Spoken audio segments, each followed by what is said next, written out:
Thank you, Mr. Chairman. Ms. Romero, I know you've read the Cleary-Gottlieb report. Is that correct? Yes, Senator. I watched a lot of powerful people in this town try to cover it up. They said, oh, it's bad, but don't worry. The FDIC chairman will fix it. This was the same FDIC chairman who had been at the agency since God was a corporal and under whom all this stuff happened. And fortunately, that point of view didn't prevail. Here's the way I read the report. 97 people at that agency reported 145 separate incidents of sexual assaults. 91 others reported 141 separate incidents of gender or sexuality-based discrimination. 187 people reported 320 separate incidents of verbal abuse. Over 500 people, about 10% of the people at the agency, came forward about discrimination, harassment, mistreatment they faced at the FDIC. Now, I listened to you say all the right words. And you talked about accountability. And you talked about refurbishing the tarnished reputation of the agency. And you talked about listening. And I appreciate all that. But the phrase that got my attention was, send a clear message that this won't be tolerated. If you want to do that, what you need to do before you do your listening tours or all that other stuff, you need to investigate every one of these allegations, every single one, and find out if they're true. And if they are true, then somebody ought to be, the person who's responsible should be fired, should be sued, and or should be prosecuted. And then you'll have a cleaner agency. Now, I don't have any questions. You're either going to do it or you're not. But I think a lot of the members of the committee agree with me. We're going to be watching. Every time the FDIC comes before the banking committee, as long as I'm on it, I'm going to ask you about progress with specificity. Ms. Crenshaw, this climate risk disclosure rule that you're so proud of, how much is that going to cost the companies that you regulate? Senator, on a per issuer basis over 10 years, I think the economic analysis was roughly $250,000 to $750,000 on a per issuer basis over 10 years. What's the total cost, please? I don't know the total cost. You have no idea? Well, it's going to depend very much on the individual issuer. So you impose this rule on every single entity that you regulate and you don't know the total cost? Well, Senator, it depends on the individual issuer. We put in place... You don't know the total cost? It's going to depend on the individual issuer. You don't know, do you? Because it's going to depend. I don't think there's necessarily... It's going to be billions of dollars, isn't it? I don't believe on a per issuer basis that it's going to be... I didn't say per issue. I mean the total cost. Senator, it's going to be billions of dollars, isn't it? I don't know, Senator. Yeah, it is. And you know it is. How much, after asking all these businesses to spend billions of dollars, how much is that going to lower world temperatures? I don't know. It's not designed to lower temperatures, Senator. It's designed to give investors information so that they can assess risk. Why don't you just send them an email? Well, I think there's a lot of securities laws that would prohibit us just sending an email. Let me be sure I understand. You voted to spend, look, we all want clean air and bright water. You voted to spend, to require the people regulated and the entities regulated by the FDIC billions and billions of dollars, even though you can't say really how much it's going to cost. You're just going to make them do it. And you can't tell me today how much it's going to lower world temperatures? Again, that's not what the rule is designed for, Senator. Well, what's it designed for? It's designed to harass people? To give investors information to Virtue assess risk, signaling? to appropriately allocate their capital as they see fit. I mean, this is insanity. You have a personal supply chain. Suppose we passed a law that said periodically you've got to report personally the carbon emissions of the people who make all the clothes you buy. You buy clothes, don't you? I do, Senator. And the car you drive, and the house you live in, and the food you eat. How much do you think that would cost? We carved out all of the smaller entities, EGCs, SRCs, from the final rule to ensure that... If you think everybody ought to report, why don't you make this rule applicable to everybody at the SEC personally and see how they like it? Again, we carved out the smallest. We took into account the comment file, and we tried Tell me to again how much this balance is it. going to lower world temperatures. I don't know if I remember asking. I think you know the answer to that, Senator Kennedy. Thank you. Zero. Your time has expired. Mr. Doe, as I understand your testimony, you're saying that at some point climate change is going to cause municipal bonds to default. Is that right?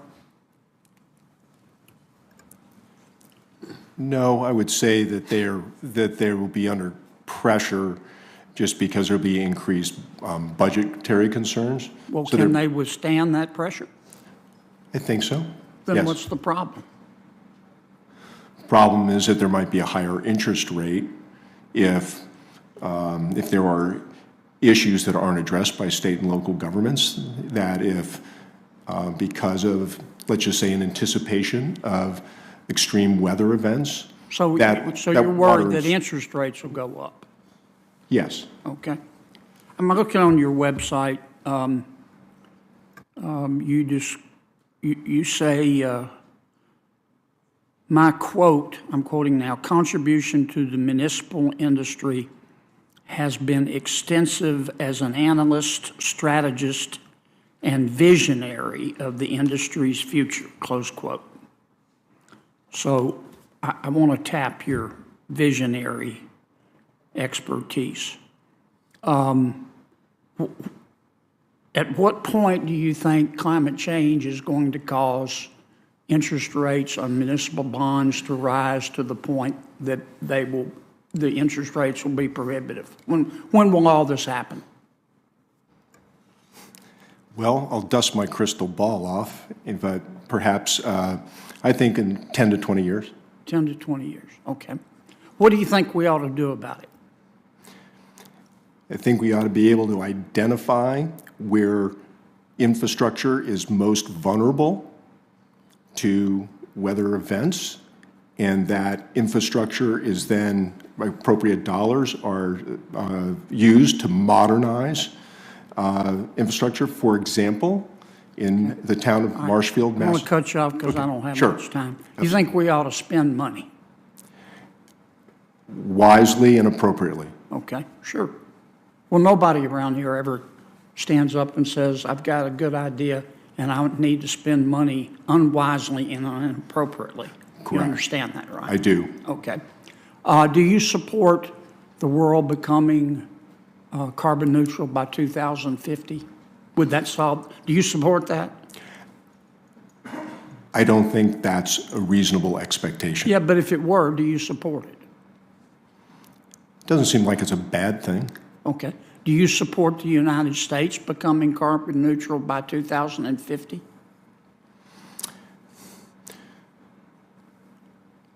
This may not be possible. But do you support it? If it were the right mix of power and energy in order to provide the electricity that's needed for essential needs. Well, you do Yes. understand that that's the goal of the most ardent proponents of climate change, do you not? I do understand that. Okay. How much will that cost? I couldn't give a figure to that because it's outside my area of expertise on that. You think we ought to just start spending money without an understanding of how much it's going to cost? I don't think that's ever wise. Okay. Well, don't you think we ought to look into how much it's going to cost? Again, that's around that area. That's not an area of expertise. I'm really focused on addressing the updating of infrastructure for our state and local governments. You don't seem to have very many solutions. Except what I take away from your testimony is that climate change is going to cause interest rates to rise on municipal bonds, so at some point the costs will become prohibitive, and we need to spend money on infrastructure to stop it. Where do you think this money should come from?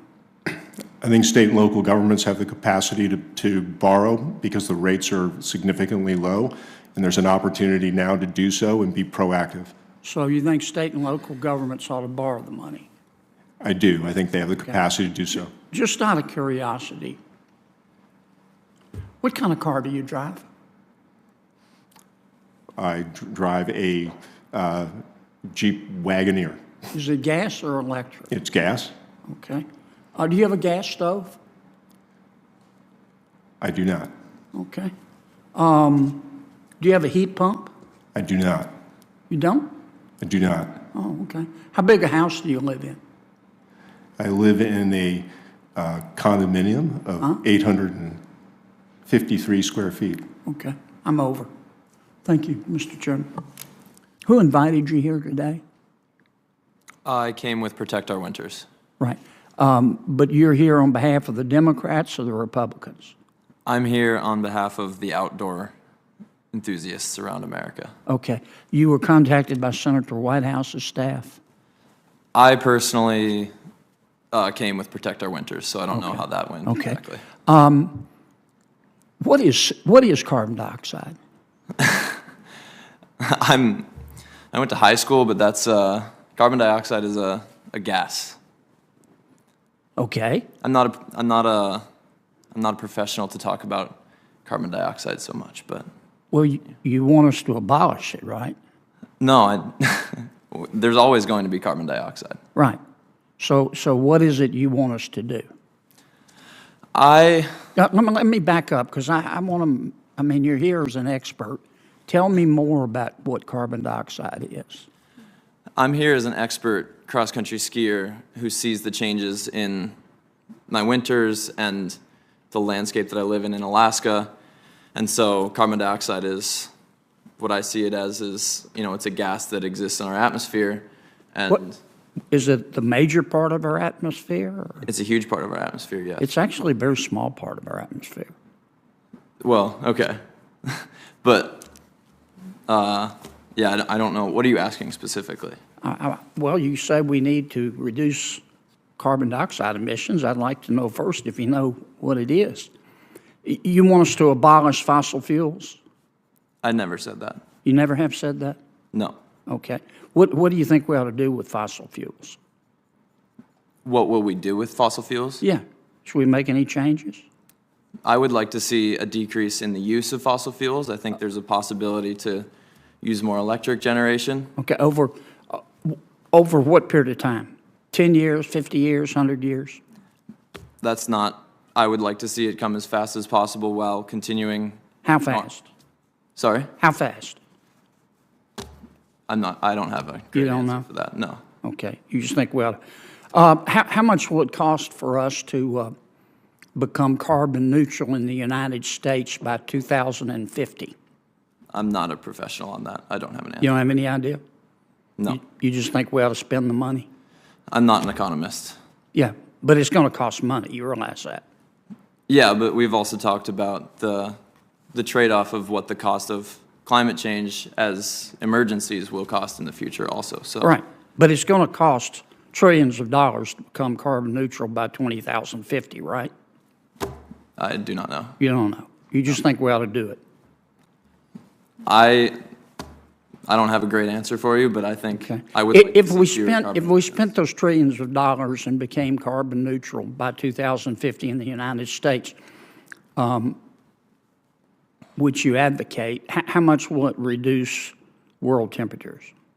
I don't have an answer for that. You don't know? No. You just think we ought to spend the money and then see what happens? I think as an athlete, I think if we spend that money and invest in our future, hopefully those temperatures stop rising and maybe the snow at least stabilizes where it is for me. But yeah, I don't think anyone knows for sure. I don't know anyway. Well, when my colleagues invite witnesses to come to us to tell us, advise us on passing legislation, I always check out the background of our witnesses because I like to know who I'm talking to. I checked yours out, Mr. Schumacher, and I want to be sure I understand it as I evaluate your testimony. On June 8th, 2020, you tweeted, I'm going to quote, "The war on drugs was intentionally created to incarcerate black people en masse," end quote. The war on drugs, you said, was intentionally created to incarcerate black people en masse. Who intentionally created the war on drugs to put black people in jail? Who were you talking about? I don't remember typing that. You don't? No. It's on your Twitter feed. Maybe a retweet. I don't know. I haven't used that in a while. Well, Also, even it if doesn't it's a seem like retweet, it shows your support, right? Maybe, yeah.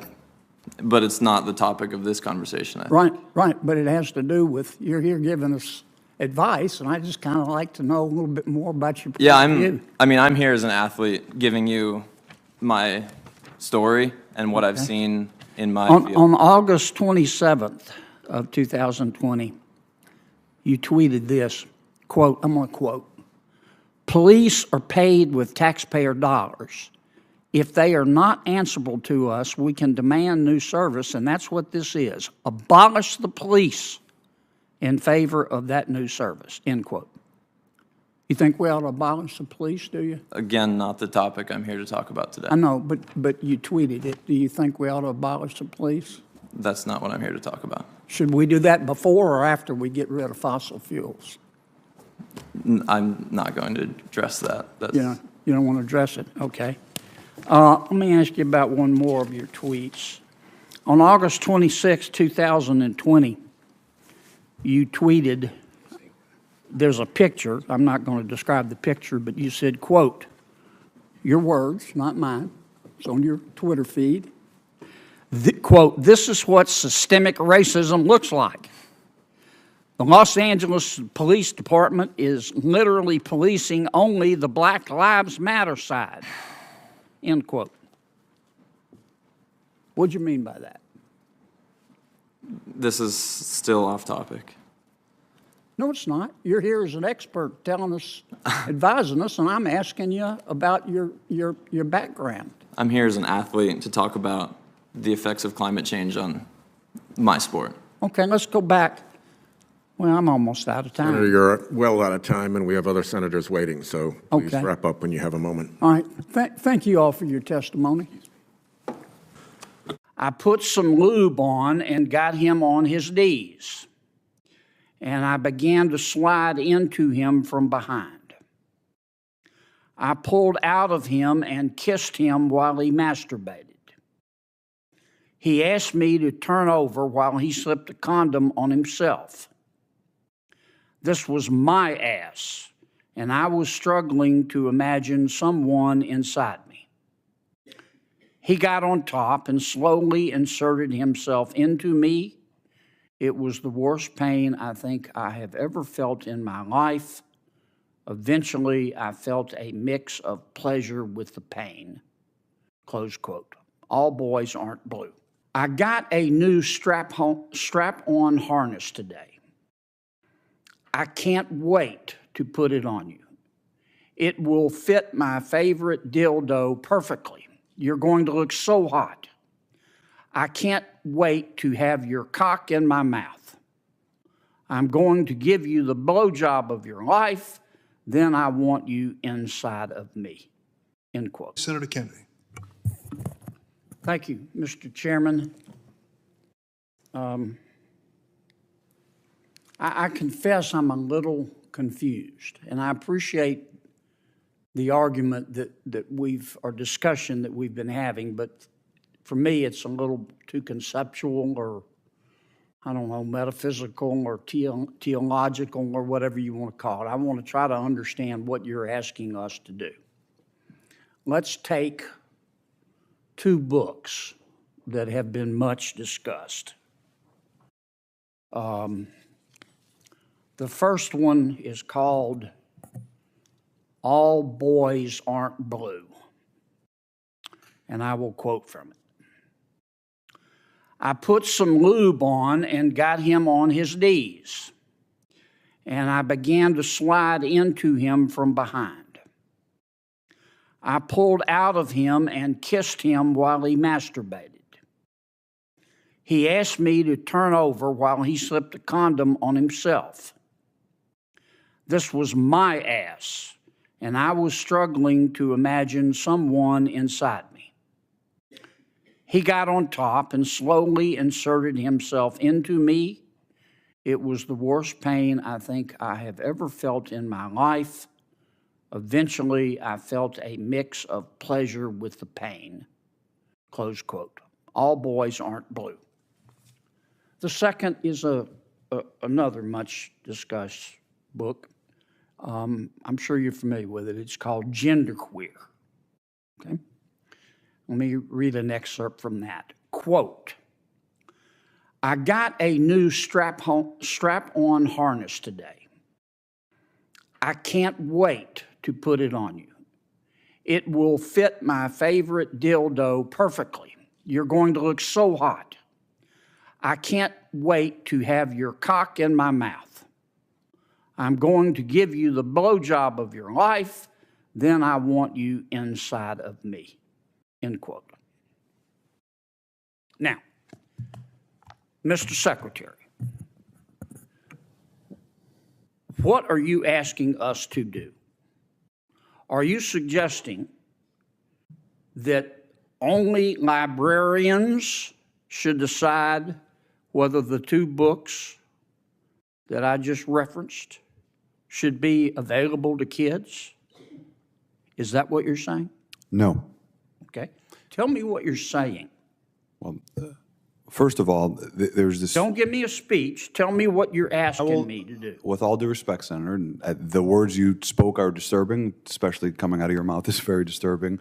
But what I would also tell you that we're not advocating for kids to read porn, to Senator Booker's point. What are you advocating for? We are advocating for parents, random parents, not to have the ability, under the guise of keeping kids safe, to try and challenge the world view of every single manner on these issues. You're getting conceptual again. I'm not getting conceptual. I'm saying yes, you are. Yes, you are. Because I want to know what you're recommending. It sounds to me like what some of you are saying, the librarians should decide who gets to see that book. I'm saying when individual parents are allowed to make a decision of where that line is, and To Kill a Mockingbird, which involves a rape scene, should that book be pulled from our libraries? I think it becomes a slippery slope. I think you ought to think about it a little bit more before you come here. I've thought about it, Senator. If you're going to propose something, you ought to be able, in 30 seconds, to be able to explain what Senator, you're asking us to do. Senator, Ms. Kelly, what do you understand?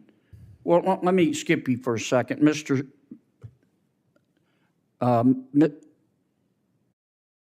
Cameron, tell me what you're proposing. It's pronounced mix.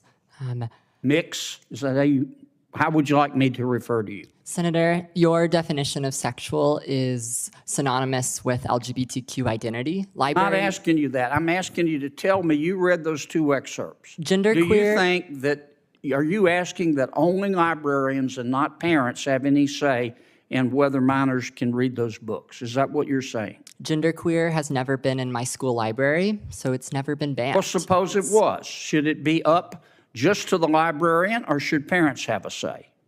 There should be facilitation of collaboration between students, parents have and a say? Parents should be working with students and educators to be making decisions, because students are... And who decides ultimately? The librarian, or do you take a vote, or who takes the vote?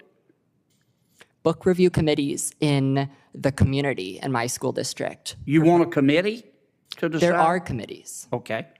Well, I'm asking you, how do we decide whether the 2 books that I just referenced should be available in the library?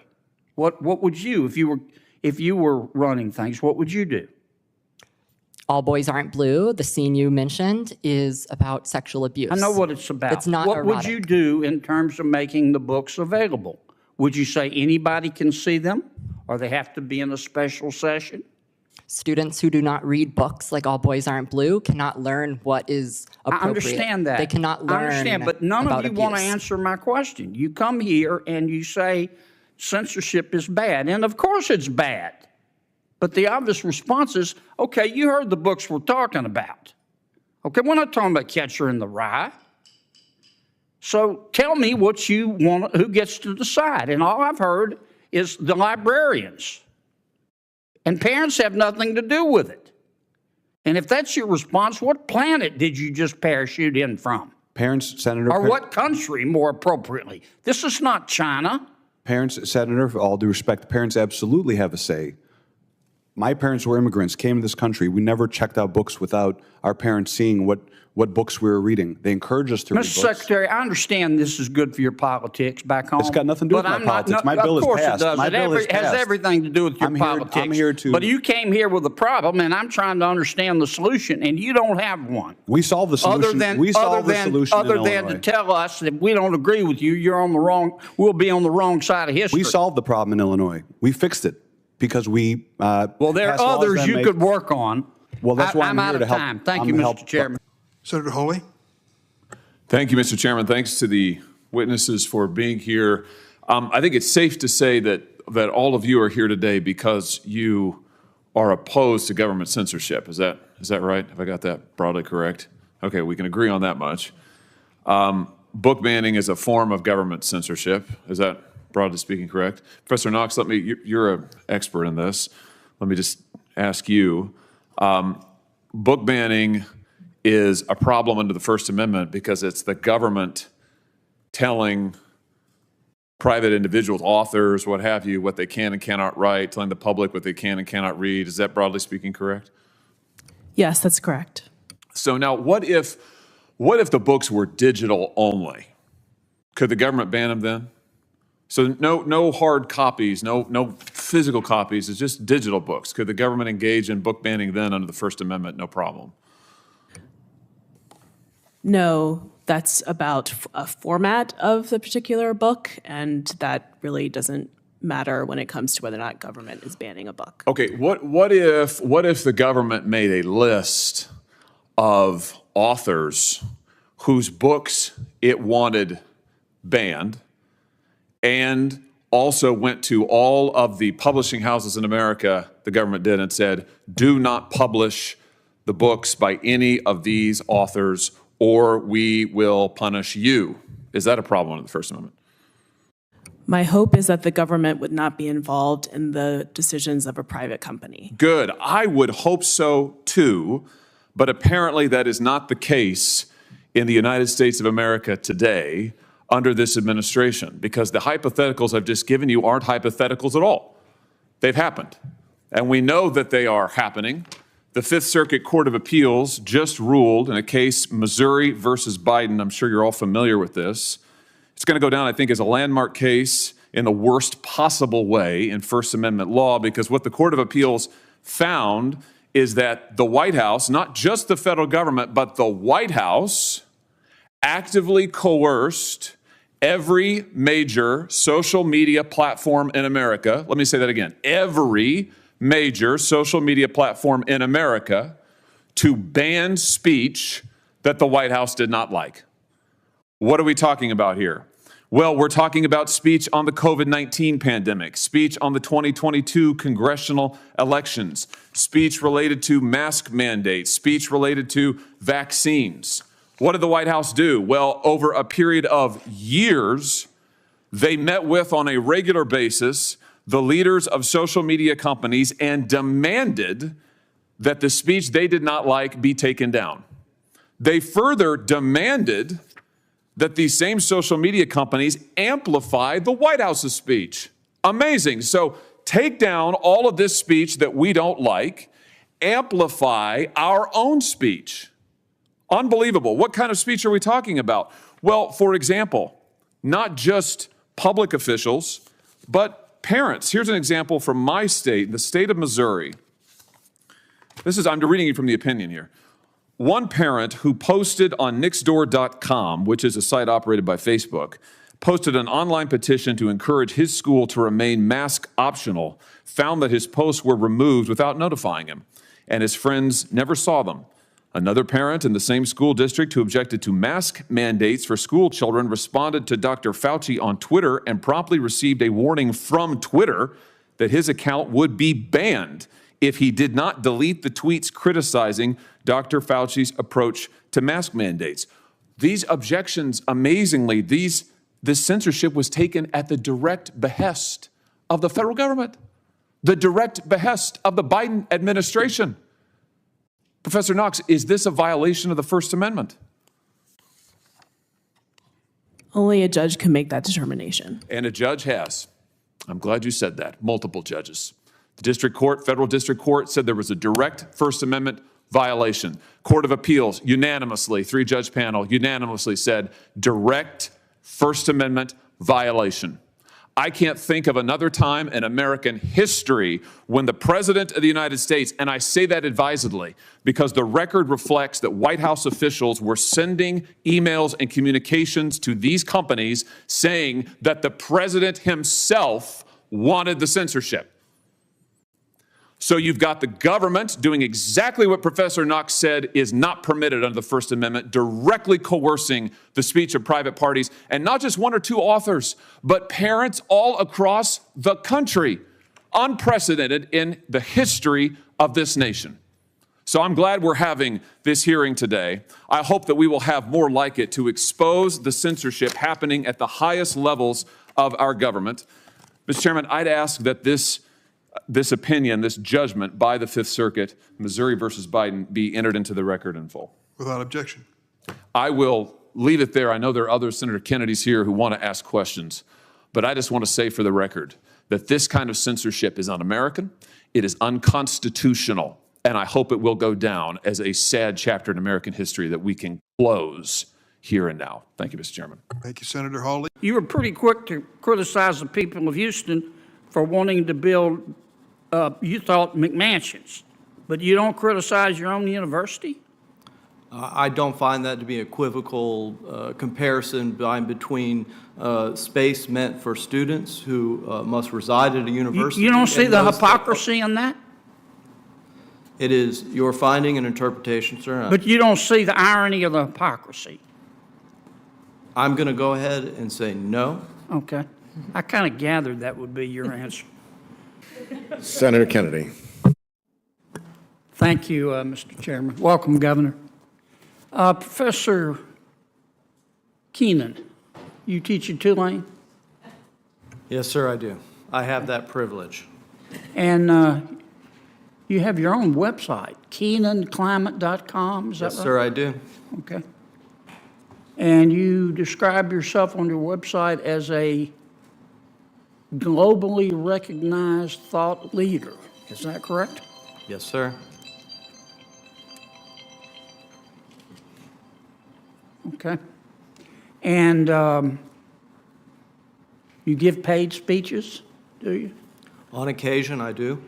You have your own agent, I believe, according to your website, Lee Bureau. This is correct. And how much do you charge per speech? It varies depending on the audience, the amount of preparation work that goes, and the amount of follow-through. The last paid speech you gave, how much did you receive? I'm happy to follow up on it. You don't remember? I do not. Do you give that money to Tulane? I do not. You keep it?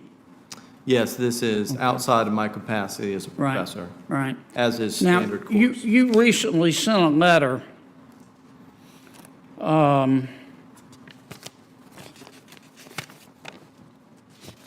you recently joined a lot of other academics. You signed a letter demanding that elite institutions and universities stop accepting money from fossil fuel companies. Is that correct? This is correct. Do you consider Tulane an elite university?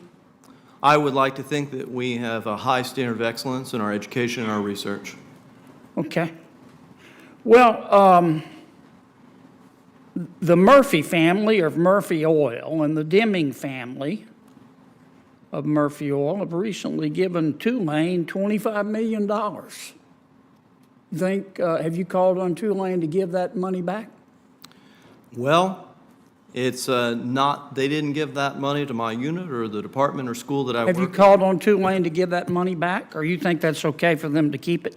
It's their prerogative, not mine. Okay.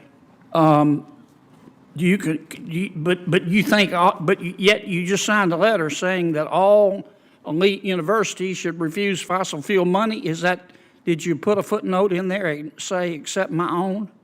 Well, what I'd like to say, Senator, is that I believe it raises a conflict of interest for those that research climate change that are supported by the fossil fuel Yeah, industry. but then why don't you ask Tulane to give the $25 million back? Well, I think in the context, if that money were to be used to support climate research, information, disinformation, or whatever it may be, then that may be an appropriate conflict of interest. But I think in the context of which You don't Tulane is see the given, hypocrisy here? it is a hypocrisy in those that may read and interpret it as such. I see Maybe it's like Washington. If there weren't double standards, there wouldn't be standards at all. Let me ask you this. You also participated in another article here criticizing Houston for building new buildings and McMansions. And you said, I'm going to read your quote. I don't want to misquote you, Professor. That means we have to change our consumer preferences. You could have a super efficient, energy efficient mega mansion in Houston or the suburbs, but it's still a mansion. You're still over consuming space. Did you say that? Yes, sir. That's based on work as a member of the IPCC. Our research suggested that reducing our footprint in terms of total spatial footprint would have significant impacts on the decarbonization of the built environment. And so you're saying that people should live in smaller houses because larger houses contribute to CO2 emissions? 100%, Senator. Okay. Well, recently, Tulane finished the Commons. It was 77,000 square feet, $55 million. Recently, Tulane finished the Gold Ring Woldenberg Business Complex, $35 million to complete, 92,000 square feet. Boy, that's a McMansion. Musafir Hall, 23,000 square feet. Paul Hall, 36,000 square feet. Richardson Hall, 50,000 square feet. Housing redevelopment phase 1, 230,000 square feet at Tulane. Have you called upon Tulane to stop these buildings? Sir, the habitable space within those units are roughly the size of the conference room back there and are indeed quite small. But they contribute to, does everything that we do, sir. The Commons contribute more to climate change than a McMansion in Houston? You were pretty quick to criticize the people of Houston for wanting to build, you thought, McMansions, but you don't criticize your own university? I don't find that to be equivocal comparison between space meant for students who must reside at a university. You don't see and the those that- hypocrisy in that? It is your finding and interpretation, sir. But you don't see the irony of the hypocrisy? I'm going to go ahead and say no. Okay. I kind of gathered that would be your answer. Governor, good to see you. You live in a big house, don't you? Currently, I do, yes. How big is the governor's mansion? I don't know the square footage, but it's large, and it's 60 years old this year. You ought to come by and I see- need to see get the by. work. Well, the professor from Tulane doesn't like that. Let me ask you, do you think it's fair? Look, John Bell, we get 37.5% of offshore royalties under Go Mesa. New Mexico gets 50% share from the federal government, for God's sakes. Wyoming gets 50%. North Dakota gets 50%. We get 37.5%, and we got to share it with 4 other states. And it's capped at $375 million that we get to share no matter Yeah. Yes. So Now, that just sucks. I don't think it's fair, and 90% of all Gulf oil and gas exploration production activities are served out of Port Fourchon. So we bear the brunt of the infrastructure necessary to make all of that happen, but we're not sharing the way other states share, and it's one of the reasons I thank the members of this committee while you were out for the ones who co-sponsor the RISE Act, because it is incredibly important for a state like Louisiana. And we constitutionally dedicate every dollar we get, as you know, to the coast. All we're asking is to be treated like everybody else, aren't we? Yes, sir. And we have a solution, don't we? We do. And it's called the RISE Act. Tell us about the RISE Act. Well, it's a wonderful piece of legislation that we are obviously hoping that you pass, not only for the benefits that you just mentioned, but currently there's no revenue sharing mechanism in place in federal law with respect to wind. We'll have the first offshore wind lease sale next month. And so this is a very real thing for us, especially as we look at the loss of the BP Horizon fines that have been paying. In fact, the Mid-Barataria, $2.9 billion paid for with BP dollars. But those go away in 2031. We really need to replace that revenue, and wind energy gives us an opportunity, but we need that structure in place, and I appreciate your work on that. Well, to be blunt, we've proven we can use the money well, and we've put our own money up, and it is patently unfair that other states get a larger share, much larger share than Louisiana. And I think the RISE Act, which will also help our wind industry, as Senator Whitehouse knows, we're working together on, is long overdue. And I appreciate you coming up here to talk about that bill. I was in Judiciary, that's why I was late. And the chairman's been very generous with allowing me to go over. Thank you, Mr. Chairman. Dr. Yagan. Yeah, am I saying your name right? Tell me, if you were king for a day and you could rewrite America's tax code, tell me the 3 changes you would make.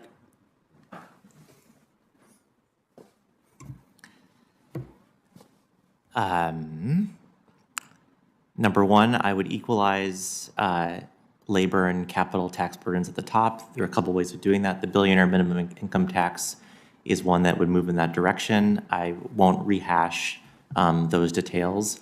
Senator Johnson actually talked about a corporate tax integration type. What's number 2? Sure. Number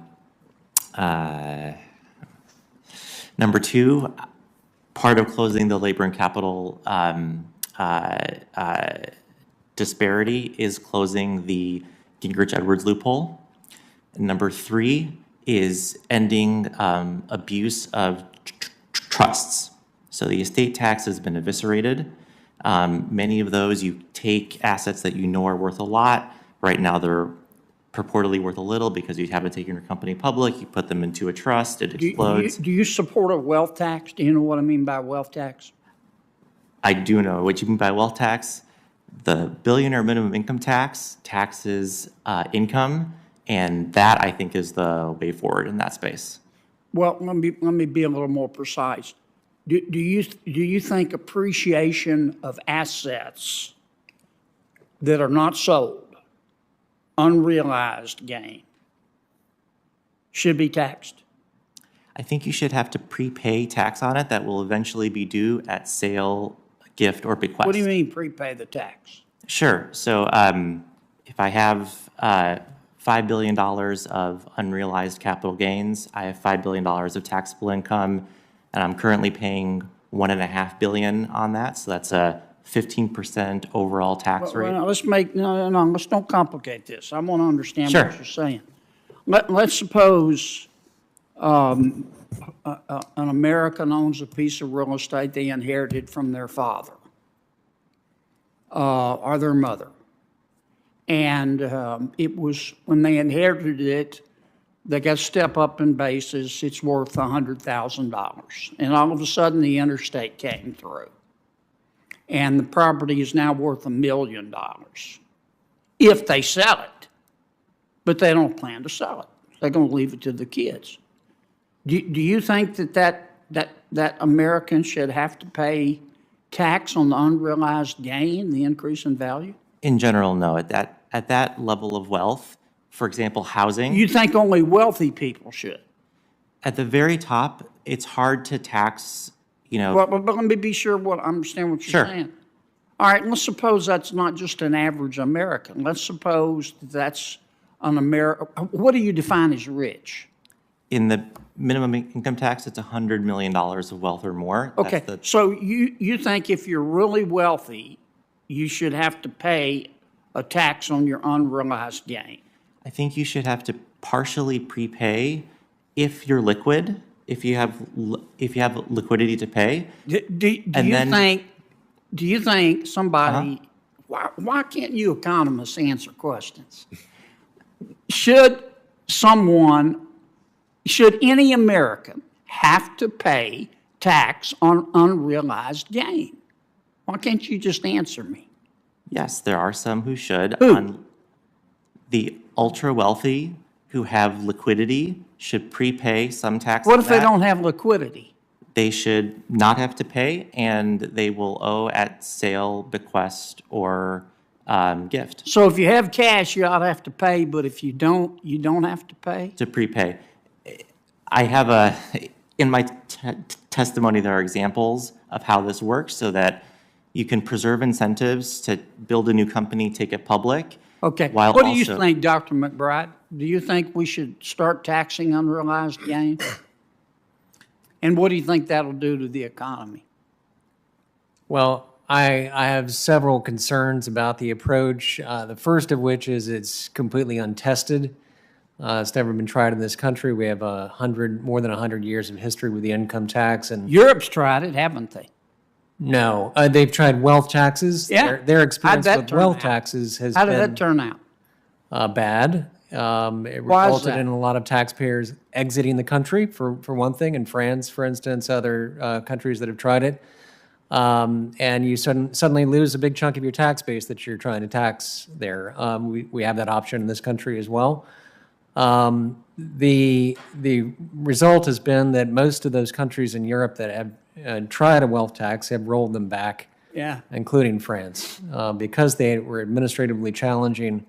The basic challenge is what you're describing, trying to value assets without real market transactions.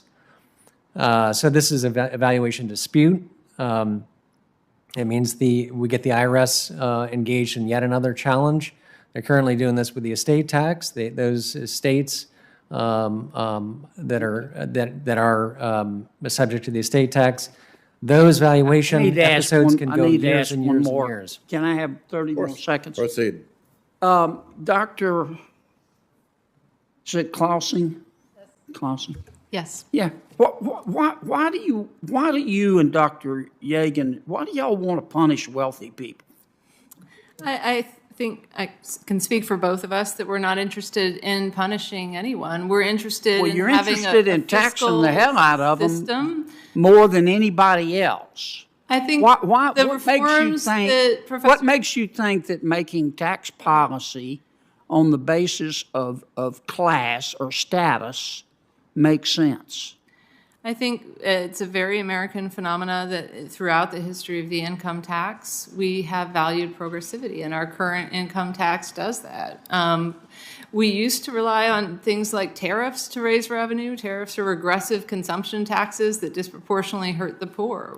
We believe in this country that those with the greater ability to pay should pay more of the burden. And that's part of what a healthy capitalism does. It enables people to gain from things like trade and technological change and business innovation, and to contribute a little more to the fiscal system when they're very successful in doing so. And I think that that's a very legitimate way to structure the tax system. Can I ask you a question? Yes. Why do you think so many wealthy people are leaving New York City? New York City is, an incredible city of innovation, immigration, entrepreneurship. Yeah, but why are so many wealthy people leaving? I think there are big advantages to living near centers of entrepreneurial activity, and we see that on the west. You think they're leaving to be nearer to centers of entrepreneurial activity, do you? Well, I don't think there are a lot of people, fleeing New York City. That New York City has. Sure, they are. There are thousands. I mean, there've been study after study after study. Why are so many wealthy people leaving New York City? I think there's an enormous number of wealthy people who are in New York City and continue. But why are so many leaving?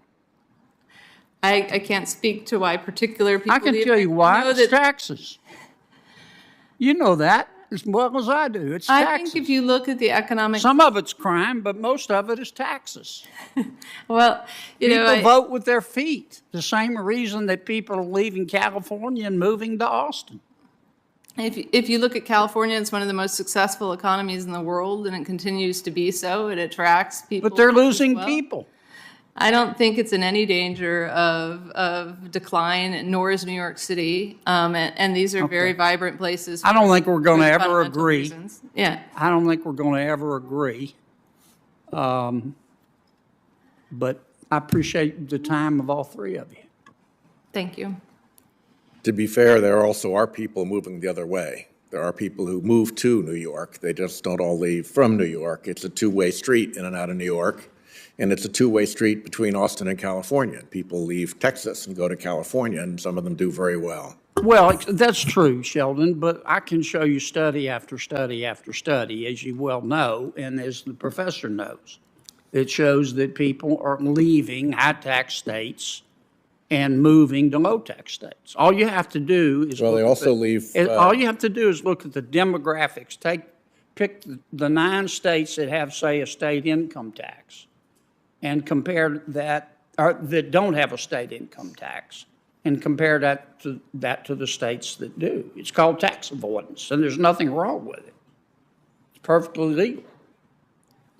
People have different preferences. If you look at where immigrants choose to live in the United States, they often go to those same places that you were talking about. So I do think that, there's movement in both directions. Yeah, but here's my point. Mm-hmm. Here's what I think rational people do, and here's what I bet all three of you would do, and I bet Sheldon would do it because he's a smart guy. Okay, if he won the lottery tomorrow and won $10 million and paid his taxes and has $6 million left, he's going to at least consider, you are too, moving to Florida because they don't have a state income tax. For the record, no, I wouldn't. Never crossed my mind. Well, I don't mean you're irrational. You know that. But, it can be quite rational to not want to live when in you're Florida liquid, right now. when you're liquid, and you don't have to pay a 6% off the top versus 0%, it's a rational economic move, is it not? I agree. It's rational. I mean, the thing about taxes that we're talking about is they're a cost or a price, and so claiming that this cost or price doesn't matter is essentially throwing out the very basic law of demand, the basic fundamental idea in economics that prices matter, that costs matter. See, this is what this always boils down to, and there's no way we'll ever agree. Okay. But at least two of you believe that government, all things being equal, can spend a dollar better than people can. And that's your this is America. You can believe that. For the record, that's not in their testimony. I just don't agree with you. I think people can spend the dollar better, all things being equal. And all you have to do, if you know the history of government, you know that I'm right. But I don't expect you to agree with me because you're professors. Okay? Thanks, Sheldon.